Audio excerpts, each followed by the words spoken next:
ইমরান আইন নিজের হাতে তুলে নেব না, আমরা কোনো বিষয়ে আইন নিজের হাতে। জুড়ি থেকে আমাদের হাবিব আহমদের রিপোর্টে একজন বাবা তার মেয়েকে কেন নির্যাতন করে, সম্পূর্ণ ভিডিওর সাথে থাকুন। পেটর মেয়ে ওনার সাথে এই অপকর্ম, এটাকে মানানি যায়? দেশবাসীর কাছে আকুল আবেদন, এই বিচারটা আমরা চাই। আসসালামু আলাইকুম।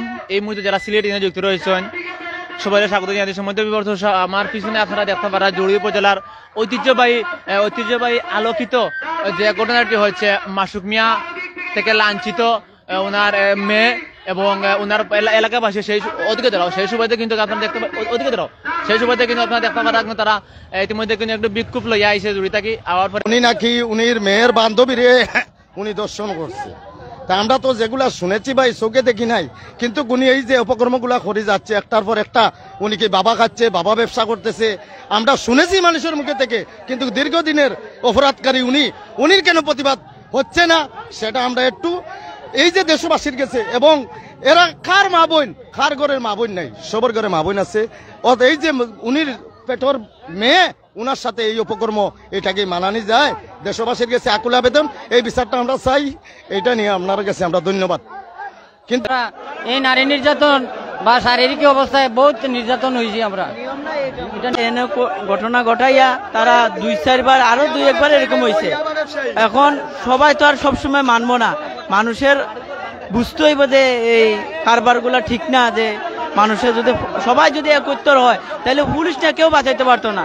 নিয়ম না যে এই কাজটা করা, এই কাজটা নিয়ম না, আরেকবার তোমার সাবধান করে দেওয়া হয়েছে, নিয়মে সেইভাবে চলতে আসছিল, মামলা খাইছো, এই খাইছো, সেই খাইছো, নিয়ম না। কইতাম চাইছি বিগত দিন আগে কিন্তু একটা দর্শন মামলার একটা ফুরিরে কিন্তু রেপ করছিল সেই মাসুক মিয়া কিন্তু, আর আমি কথা কইতাম চাই কিন্তু আসলে বিগত দিন কয়েকদিন আগে কিন্তু সে তার মেয়ের যে ক্লাসমেট আসলে কিন্তু সেই ক্লাসমেট তারা বাড়িতে কিন্তু আইসে ফাঁকানি, তার আবার পরে কিন্তু তার বাপে কিন্তু দর্শন করছে। আসলে এটা খুব লজ্জাজনক বিষয়। ওর মতো নাস্তিকের জন্য অনেক মনে করেন এই কারণে এই বিষয় করতেছে। কয়েকদিন আগে ওর বান্ধবী আসছিল, বান্ধবীর নির্যাতন করছে, ওর সাথে ওর মাইয়ার বিয়া রাখতে কেউ নির্যাতন করে যাচ্ছে। মানুষ জানে যে মেয়ের সাথে যে খারাপ ব্যবহার করছে, মানে গত সম্বাদে তাই ইবনের লোক এক সম্পর্ক করছে, খারাপ সম্পর্ক করছে, তারপর লোকে যে ইয়া করছে আর কি, এই পথে তানে জেল নিছেন, তারপর তাই সামনে দেখা দিয়ে ছুটি আই পড়ছেন। আইন তারা লয় কিতা করে, আইন তারা লয় কিতা করে কুতো না, তাই জামিনা আনে আবার তানে চাইছে, আজকে তানে মেয়ের লোকে করছে, কালকে আমার বোনের লোকে করবো, কালকে বাবা দিদের লোকে করবো, তাই এগুলো যে অবস্থা শুরু করছে, মা বোনের কোনো ভেদাভেদ নাই এগুলোকে।